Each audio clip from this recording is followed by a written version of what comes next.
Welcome to the Woman Worriers podcast, where we're working to help you call a truce with your anxiety. The information in this podcast is not a substitute for seeking help from a licensed mental health professional. Now, here's your host, Elizabeth Cush, LCPC.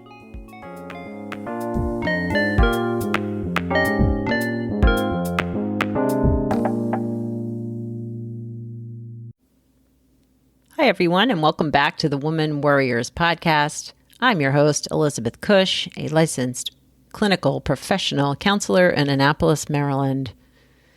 We're on a break from the podcast for the month of December, but I am re-releasing the top 3 episodes of the year.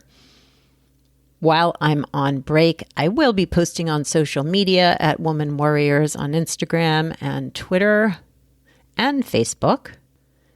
But I will also be behind the scenes creating a brand new Facebook group for all of you woman worriers, and I really hope you will join me there. We'll be sharing the podcast episodes, our thoughts about them, things we worry about, strategies to help each other and support each other in this worrying time. So I look forward to seeing you all in 2020. Here's the number 2 downloaded episode for the year 2019. This week, my guest is Michelle Richardson. She is a licensed clinical social worker and the founder and director of Mindful Soul Center for Well-Being, a group practice in southern New Jersey that has an all-female staff of therapists and specializes in the treatment of women's mental health, including anxiety and trauma, among other areas of subspecialty. Michelle is a certified EMDR therapist and an EMDRIA approved consultant, and she's also an internal family systems trained therapist. In her work with clients and the staff that she supervises, Michelle offers the possibility that the issues that we struggle with in the present actually stem from past experiences that were painful and never given the chance to heal. She believes that by increasing our awareness of the connection between the past and the present, a clearer, more compassionate path toward healing and balance emerges. Michelle's perspective so closely aligns with where I am in my therapy process and my therapy practice that I really wanted to touch base with her and learn more about the internal family systems perspective on mental health and healing. I'm really looking forward to talking to her, so let's get started. Hi, Michelle. Welcome to the Woman Worriers podcast. Hi, thanks so much for having me. I really appreciate your willingness to be interviewed for the podcast, and I'm excited about our conversation today. Me too. So if you wouldn't mind sharing a little bit about you and the work that you do and what has inspired you to do this work. Sure.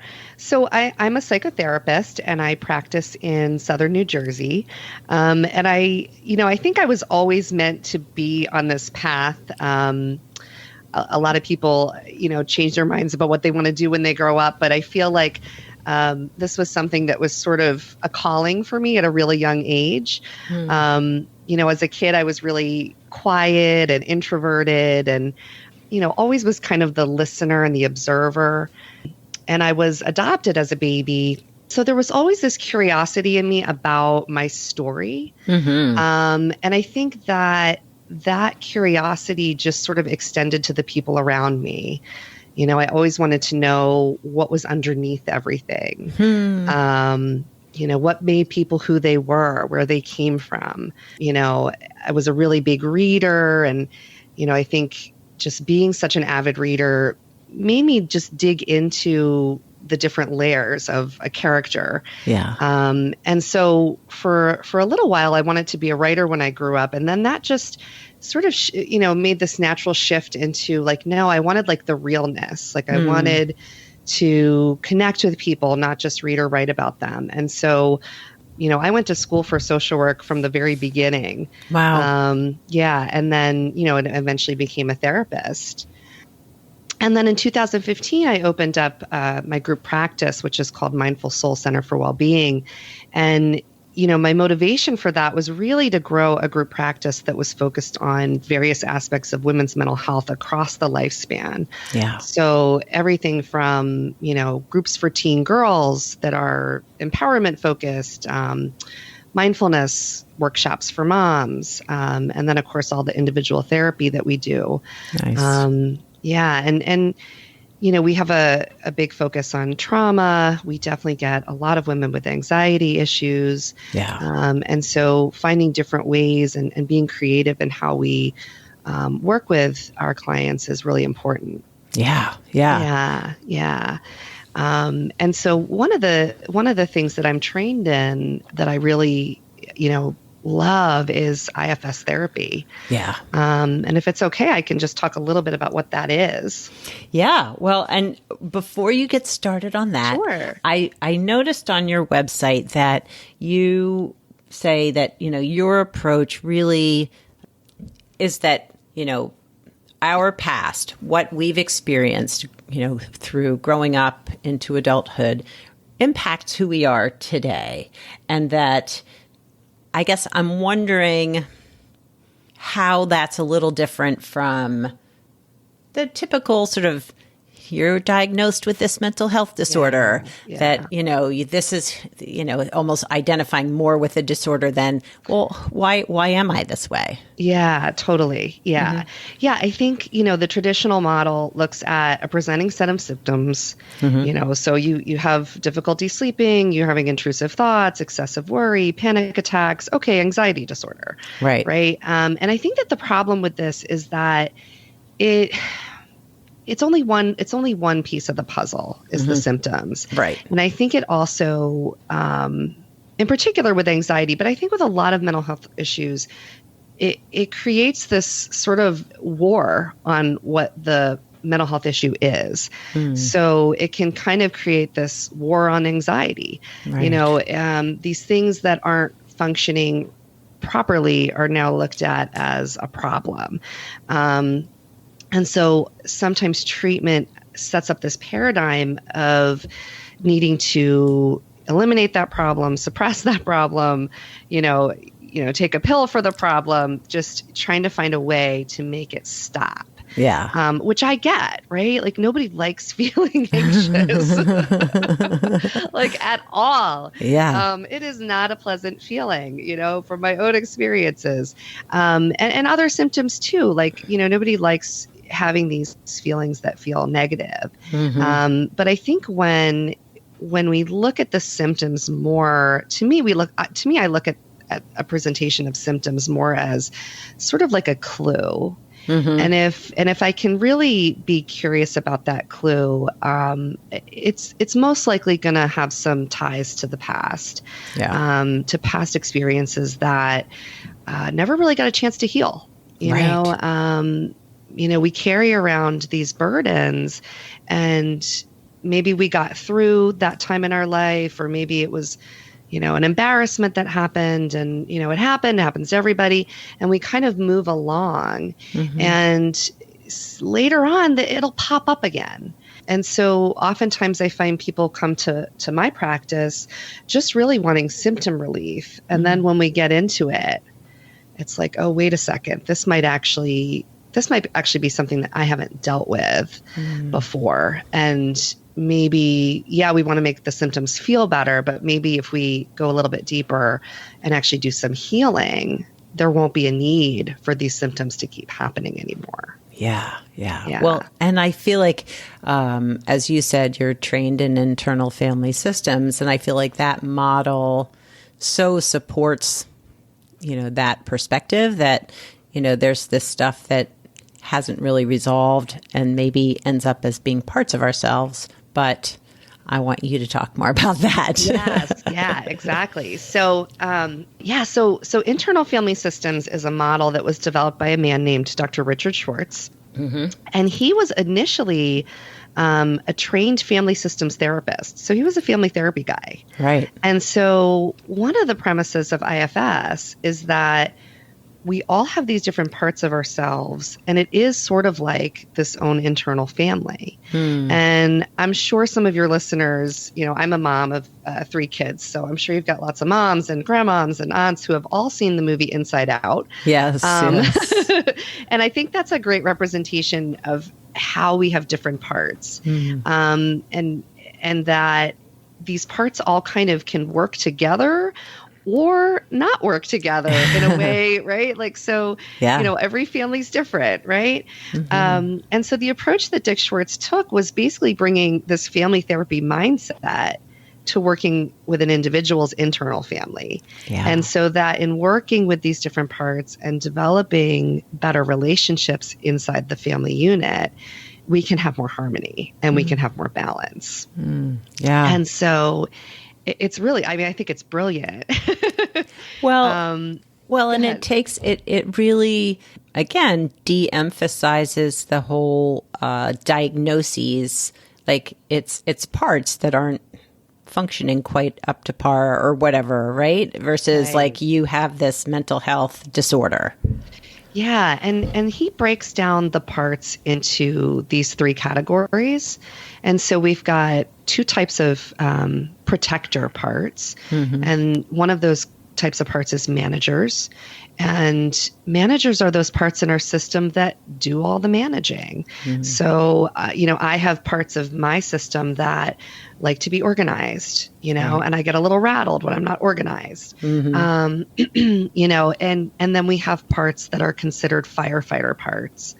And firefighter parts are more the parts that I think the mental health system kind of stigmatizes. Firefighter parts are those parts that really try to stop uncomfortable feelings from happening. And so they tend to be the more addictive parts, numbing parts. I've got firefighters that really enjoy eating Hershey Kisses and having a couple glasses of wine sometimes. Yeah.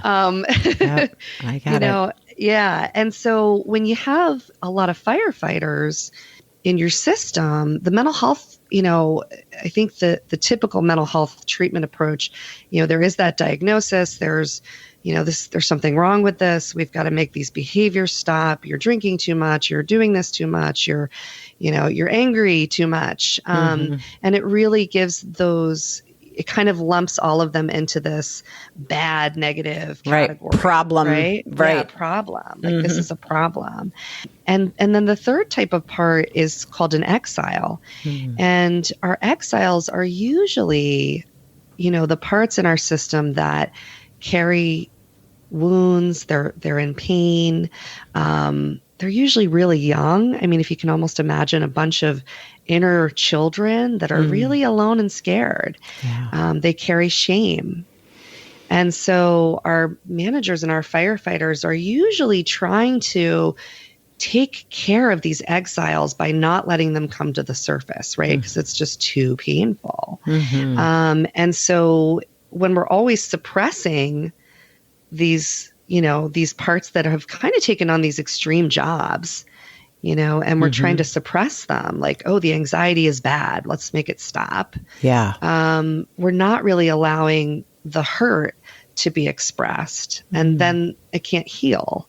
And so it kind of just stays, there under the surface, and you end up in this place of always managing. Right. Which can feel kind of hopeless too. Like, okay, I have this mental health issue and I'm just going to always be managing it. Like that can feel really like, ugh. Yeah. Right? Yeah. And exhausting too. Yeah. So exhausting. Yeah. And a lot of our parts are exhausted and we don't always know that because it's like, no, I have to do this. I have to do this thing in order to not feel bad. Yeah. And then when you do get to know your parts, you realize that some of them really are pretty burnout. They're burnout trying to keep the system afloat. Yeah. And so there's this other piece of IFS that I think is really, so crucial in understanding the whole thing. And that's this idea that we all have this inner self. Yes. And that's a self with a capital S. It's sort of like this active, healing core part of us. And it's really meant to be the leader of the system, right? And when we are able to be more self-led, that means that our protectors who are working so hard can kind of take a little bit of a break. Doesn't mean they go away. We're not trying to make any parts go away. But being self-led means that, it's kind of like, I always think of like the self as being like the one who's driving the bus and all the parts are in the bus. And I can ask a part like, hey, do you think I should go left here? Like, what should I do? And our parts can kind of be advisors, but they don't have to be doing everything themselves. Interesting. And so it's, I love that so metaphor. That shift. And, so I really think of the self as being this like wise and loving core in our system. And so to give you an example of how these parts all kind of work, I was telling you before we started the recording that we had this tornado warning in the middle of the night. So around 3:00 this morning, my husband and I, our phones go off. We live in New Jersey. We never have tornadoes. This was like so bizarre. So like our phones are going off. I'm not awake. I'm looking at my phone. It's like tornado, like run it. Basically, it's like get in your basement right now. And I'm so like, oh scary. my God, this is crazy. And you have children that you have to worry about. Children, right? So I had one part that was just like, holy crap, like we're all gonna die, right? Like I have this one part that's just freaking out, and then I have this other rational part that's like, we're in New Jersey. These things don't happen. This is probably just a bad storm, Right. And then I have this part that's like, okay, just be calm for the kids. Just be calm for the kids, right? And you can almost imagine if I had this like little room in my head where all of these parts are sort of chirping in, right? And so I go into my son's room and I think that decision itself was made by the part that was like still kind of freaking out because he's the oldest. And I was like, all right, he can kind of handle me freaking out a little bit. He'll be all right. Right. And then, it was like, I kind of needed to pull it together before I got my younger two who are 8 and 4. And, and we all get down in the basement and then I'm able to kind of check in and be like, okay, it's calm now. I was able to unblend a little bit from the part that was freaking out. I was able to kind of just work with my parts a little bit so they could step back. We could get some calm. And then it was all good. Like then it was, the warning was over. We heard the wind. Everything was fine. Everyone goes back to bed. And then I lay down and I can still feel that anxious part, right? That anxious part's still there churning a little bit. Right? And so I just kind of stopped and gave that part because I needed to sleep. Right. Like I was like, I have a podcast interview in the morning. This cannot be happening right now. I need to sleep. So I get to know my parts, and my parts, because I've done this work, they know the self and they have some trust in the self. So when I have a conversation internally with a part that's really anxious and scared, I can just really kind of bring some calm to that. And then it settles, it starts to settle. And I think that's another really key part of this work with IFS is that, you don't just start talking to your parts and they are like, okay, yeah, we get it. We're going to listen to you. That's not always how it works. That's like telling someone to just tell their anxiety to stop. Right, stop being anxious. It doesn't work that way. It's really about building these internal relationships and building in some trust. And that's kind of like where the magic happens, I think, with IFS. Yeah. If it's not too personal or even taking it to a more sort of theoretical level. So because this podcast is focused on anxious women, like if you were working with a client who had a very actively anxious part that felt more like herself than self, what's the process? How do you work with those people? What works? Yeah. So I think the first thing is that,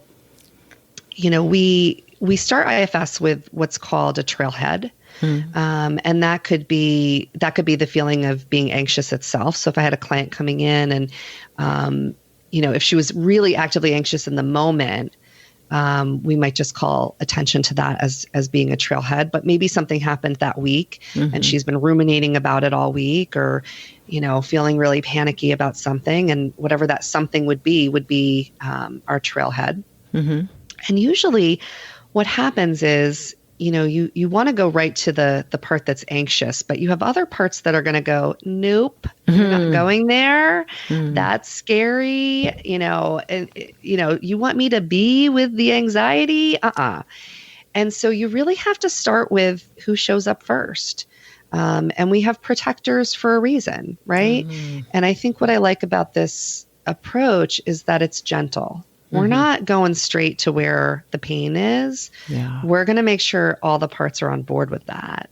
And so sometimes this shows up in physical ways. Sometimes it's emotional. I have some people who have really wonderful imagery that goes along with their parts. They might actually imagine a little anxious child, or they might see it that way. It might just be somatic. It might just be that anxious feeling in the pit of the stomach, and so we just start to get to know it. And I think curiosity is a really important part of that, is just taking a curiosity approach instead of I want this to stop approach. Yes. Let's just be curious about this anxiety, and let's start to get to know this part. And so first we find the part, we focus on it, and then it sounds kind of funny talking about it. And I think it's when you experience it, you get a different sense of it. But I mean, I literally will ask my parts questions. Tell me, how old you are. How long have you been doing this job of being anxious? Or, tell me a little bit more about the anxiousness. Is there anything you want to show me or tell me about that? And it's really interesting when we, because I think intellectually and analytically, we fill in those blanks. I can make all these, I can tell you, oh, well, when I was 7, I was really shy and anxious and I had separation anxiety. And so sometimes that happens now as an adult, right? Like that's my intellectualized version of the story. Yeah. But when I'm actually connecting with like a little 7-year-old that's inside of me, it's different. Then when that part really feels heard, just like any of us, if we feel heard, it can start to trust me a little bit. I can start to connect with it. I can have compassion for it, and even have some gratitude. Some of our most, parts that are perceived so negatively. I think the inner critic is one that's really, everyone's like, that damn inner critic. Right? Yeah. But all parts really have, believe it or not, they all have a positive intent. It may not be working, Right. It may not be doing quite what it wants it to do, but even the inner critic is trying to protect us from something. Yeah. And when we get to know the story, which usually does connect to past events, when we get to know the story from the part itself, we start to develop some understanding and some compassion, and even, believe it or not, maybe some appreciation. Like, wow, being the inner critic is a rough job. You have to sit there and you have to pick on me all day long, and nobody likes you. Right. Nobody likes the inner critic, right? You must be really lonely. And parts start to go, yeah, man, this is tired. I'm ready to go on a cruise. Right. I don't want to do this anymore. Yeah, right. And it's not always as easy as that, but I think you get the sense of how starting to get to know that internal family is really a way to start improving those relationships. And then parts that are doing some extreme things like causing panic attacks or binge drinking, or, some of these parts can start to relax a little. Yeah. And And then these symptoms that the person is experiencing also start to come down. Yeah. Yeah. So, and it's interesting, to me, I think what really was eye-opening for me, or I don't know, maybe what spoke to me about this whole process, is that I just love the idea that we all have this internal self that, and maybe it's hard to find, maybe we're not quite sure how to listen to that part of us yet, but we all have it. It's all everyone. Everybody does. Yeah. Yeah. And I love and that. I have lots of clients who are like, I don't have a self. I don't think I have one. Right. But it's there. And it actually makes my job as a therapist a lot easier because the self actually usually knows what to do. Yeah. And I can help support that, right? Because I can bring my self energy into the work. But the client has a self. All of us have a self. Yeah. And so it's really not about creating, I mean, the relationship between me and the client is very important, but that's not the most important relationship. The most important relationship is between yourself and your parts, you know? And so it's fostering that relationship. That's really what I'm doing, right? I'm like the family therapist, right? Helping you be your own internal family therapist. And then once we get rolling, then you can actually start doing that on your own too, you know, and working with your parts and having conversations with your parts, just like I did at, 4:00 this morning when I was trying to go to sleep after this tornado alert, it just changes what's going on inside. It changes what's happening in that inner world, I think we spend a lot of time, running away from our inner world. Yeah.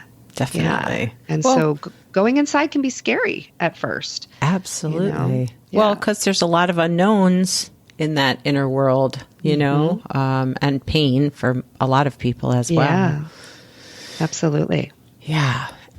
I haven't been fully trained in internal family systems, but have done some reading and, include talking about parts in therapy sessions, just in terms of helping people manage sort of trauma symptoms and things like that. And I find that some clients can very easily identify parts. It's as if all I have to do is say, like, talk to me about that part that wants to, whatever. And they're right on it. And other people have a harder time sort of imagining and visualizing and bringing those parts to the surface or seeing them. Yes. Do you find that's true too? Yeah, I do. And it's funny though, because even people who maybe have trouble, going inside, like quote unquote, going inside to do the work, they'll talk in terms of parts, like there's a part of me that wants to go to this party and there's a part of me that wants to stay home in my pajamas. Like I think we all sort of do that. And so it's there. It's just, I think, having, again, that curiosity, that openness. And we do sometimes have to work to help parts unblend.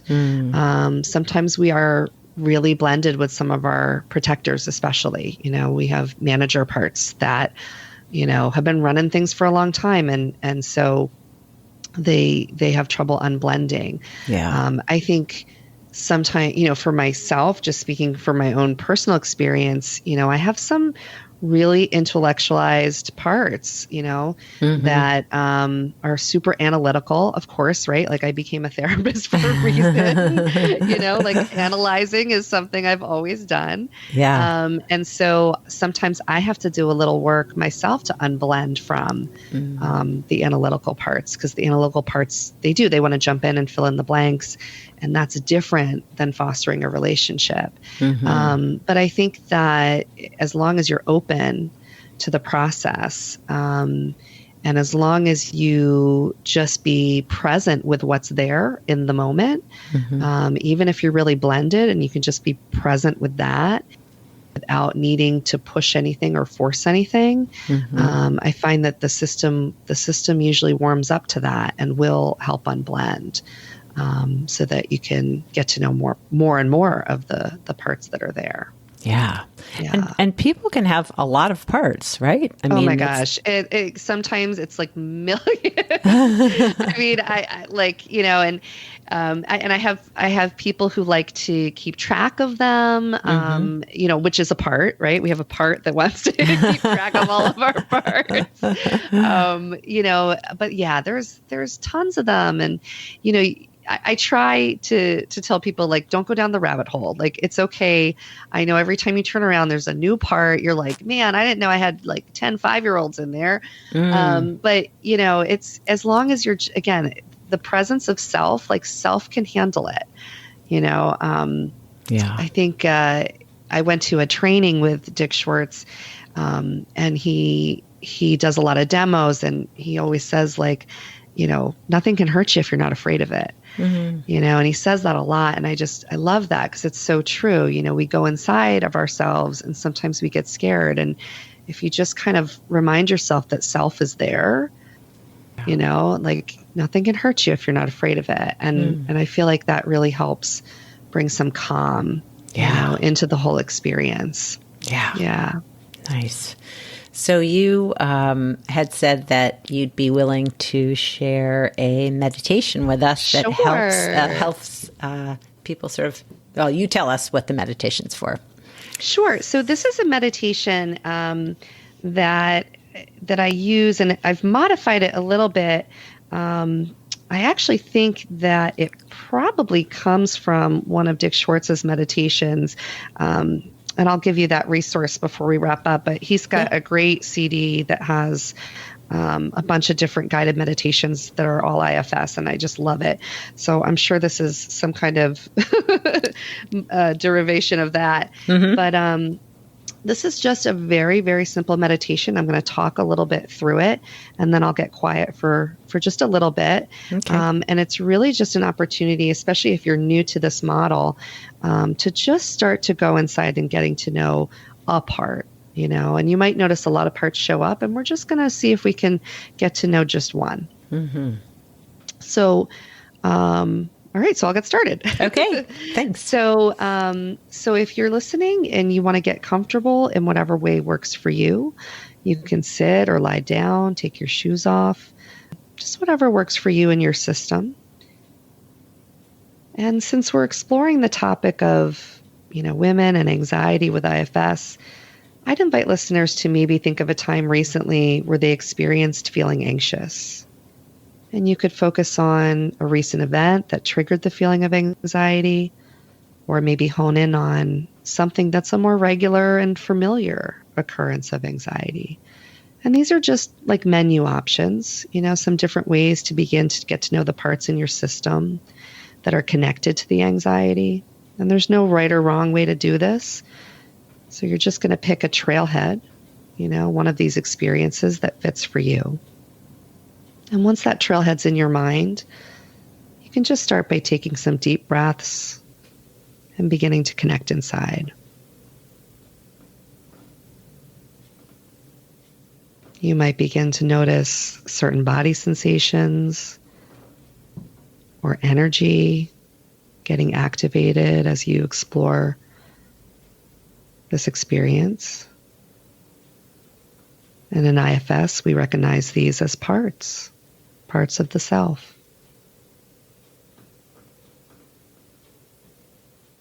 As you start to notice these parts, you might be curious about a part that you want to understand a little bit better, or a part that you want to help or have a different relationship with.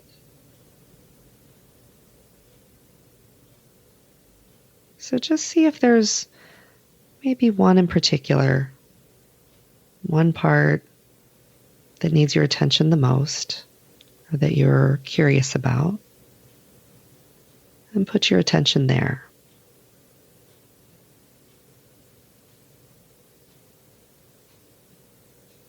And as you focus on that part, just start to notice some things about it. Notice how it shows up physically in your body. Perhaps it has an image that goes along with it, or a color or a texture. It might have all of those things. It might have none of those things, and that's completely okay. You don't need to force anything to happen here. You're just going to notice.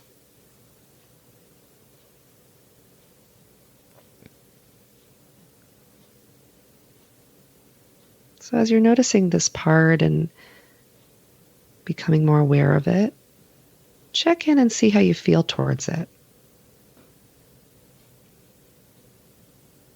You might notice that you feel welcoming and open towards it. Or perhaps there's a sense of pulling back or resisting. And again, there's nothing to do with that except just notice it.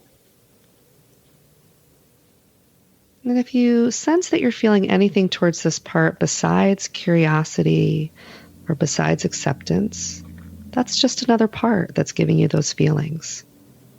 And you can either ask those parts to step back so you can get to know the one you're focusing on. They may not want to, and that's okay too. You can just spend the time getting to know them instead and getting to know what their fears are about you going towards that one that you were focusing on.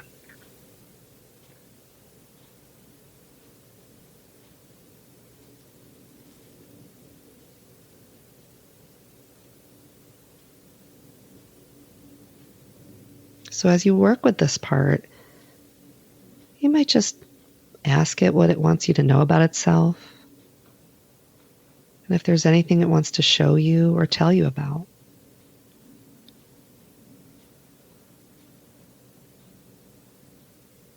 You could ask it what kind of job it has in your system, how long it's been doing that job.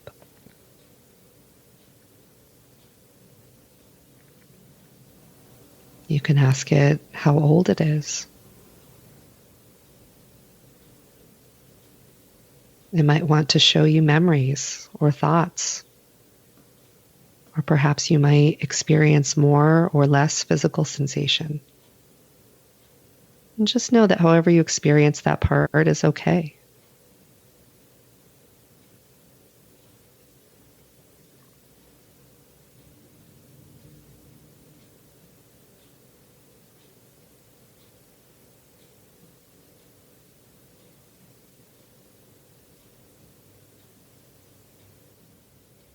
And just check in again and notice how you're feeling towards this part now. You might feel closer to it, more accepting, or even grateful for it. You might be still noticing parts that don't like this one or want to keep you away from it. Again, there's nothing that needs to happen or forced. Just see if you can stay curious about that all.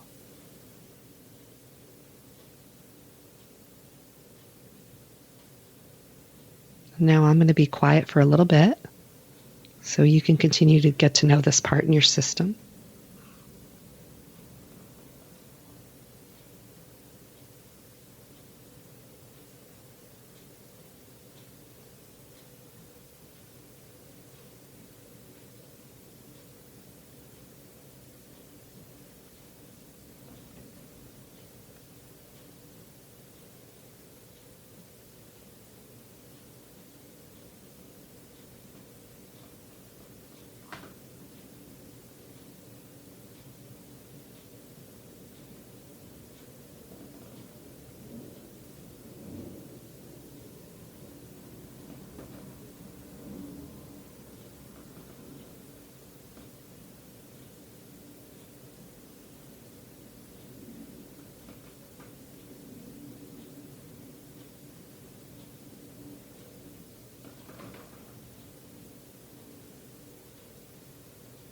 So just checking in again, noticing where you are with this part right now, and what's happened in the relationship between you and this part.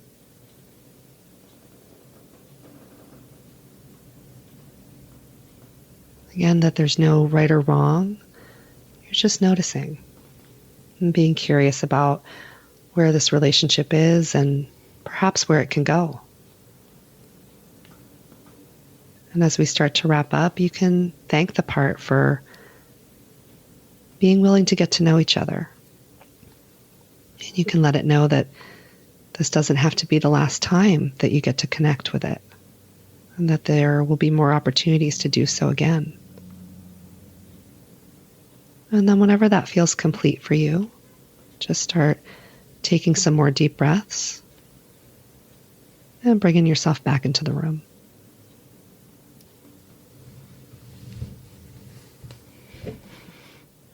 That was really great, Michelle. Thank you. Oh, thank you.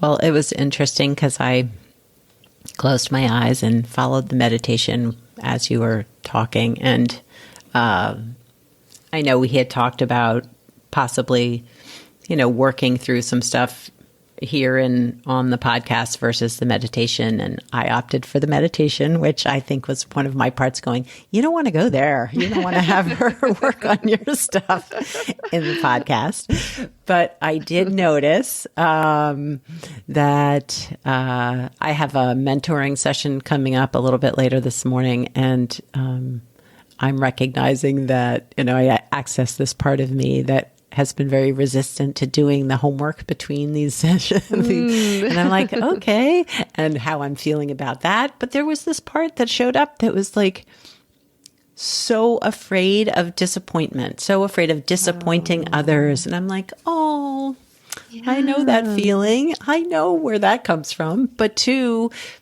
not recognizing, because you get so caught up in the stress and the anxiety and the worry and to sort of really touch that part that's so vulnerable and, really powerful. Oh, that's so great. Thank you so much for sharing that. Yeah. Well, and also the parts that say, why are you doing this? Why do you want to get in touch with that part? Right. Yeah. Again, families are complicated. How families can be. Yeah. Yes. So there's often a lot of parts that can get, pretty polarized in there, you know, and it's pretty common to have that. And it's totally okay, right? Like, to not force anybody to do anything in this, to just really, I feel like this is such a patient process. And I feel like that's why it's so gentle, that, we don't have to go straight to the part that's the most wounded, vulnerable part in the system. Like, right. If there's parts that have concerns about that, like, we can respect that, and kind of work with that until they feel trusting enough to say, okay, now you can go to that one if you want to. I trust you now. That's okay now. Right? Yeah. Yeah. It feels it's just really safer. a way of just everybody being included in the system. Yeah. Really nice. Yeah, it's beautiful. Yeah. So, if people wanted to know more about internal family systems, how would they find out more about that? So the Center for Self-Leadership is really they're the people. Yep. They're the IFS people. And let me just see, I had their website. Yep. So their website is selfleadership.org. Nice. And you can also find a therapist or a practitioner that's trained in IFS on that website. Nice. They have a little directory. And that's actually another cool thing about IFS is that it's not all therapists that do IFS. There's also IFS practitioners. So you might find somebody that does, for example, body work, Reiki, massage. There's nurses on there. There's even some doctors on there. So it's not just therapists. So I think that makes it kind of cool that you can find these different types of practitioners that use this treatment approach. Yeah. Very cool. And then they also have a link on there to a bunch of resources and books. And I think if you're just getting started in it, Richard Schwartz has a number of books, but he has one that's just a nice, simple introduction to the internal family systems. Yeah, very easy to read. And very easy to read for everybody. Yeah. I think it's a nice way to start understanding the model. There's a lot of people that I have found start using the model before they even find an IFS therapist, or maybe they don't have one nearby. So I think that there's a lot of different resources out there to start kind of, using these concepts and doing some meditations and practices yourself. For those who do like to track their parts, love the tracking part, there's a really lovely book by a woman named Michelle Glass called Daily Parts Meditation Practice, A Journey of Embodied Integration for Clients and Therapists.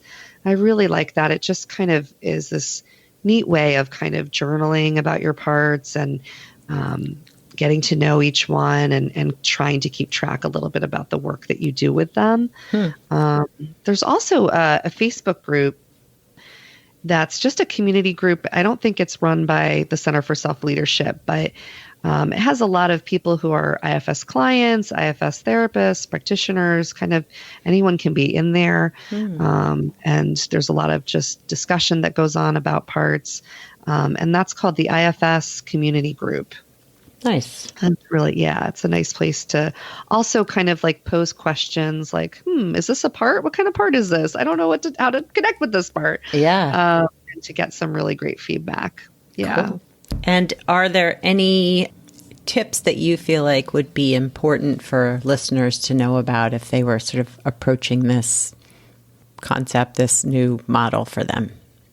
I think just be curious, honestly. Patience, curiosity. I mean, these are all aspects of self-energy. And I think, if you can move away from, and again, it's a part, right? There's a part that wants to fix things. And so there's a part that like takes us to therapy because we want to fix something. And so maybe hold space, I guess, for that part to be there, but for there also to be that curiosity about what that's all about and what's really underneath. I think that's really important. Nice. Yeah. So how do people find you, Michelle? Sure. So my website is mindfulsoulwellbeing.com. And people can email me at michelle@mindfulsoulwellbeing.com.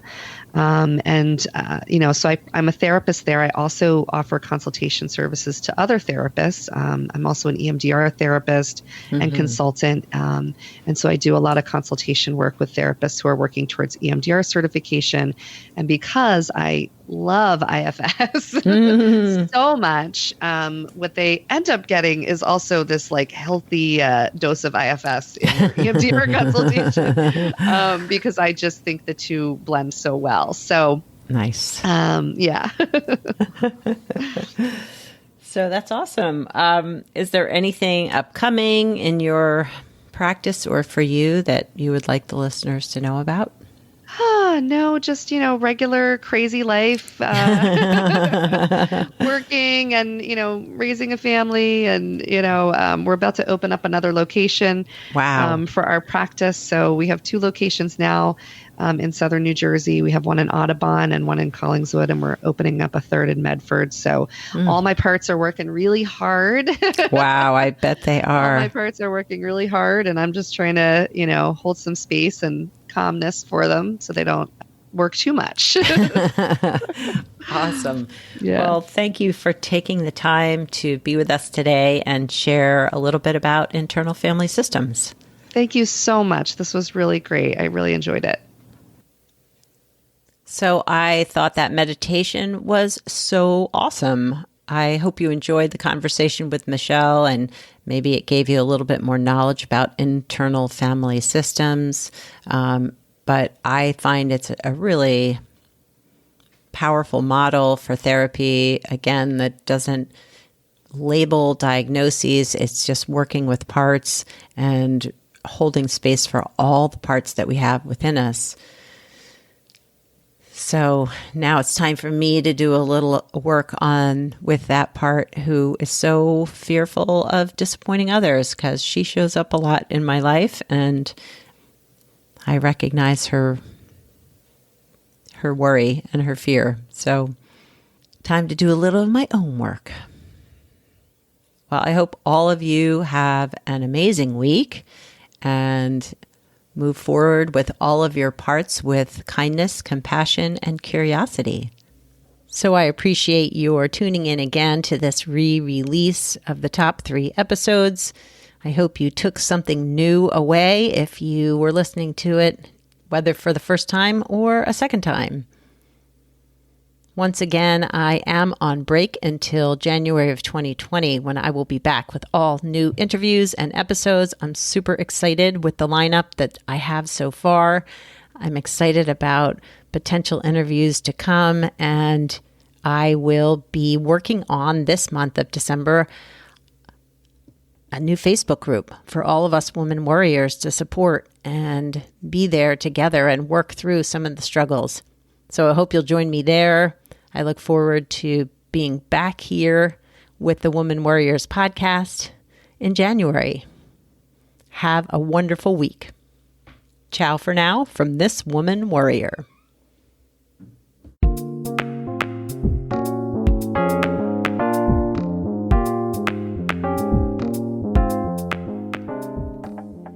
Thanks for listening and subscribing to the Woman Worriers podcast. Music was written and performed by Andy Cush. If you'd like more information on this episode, you can find the show notes, the resources shared today, and links to the guests' profiles at womanwarriors.com.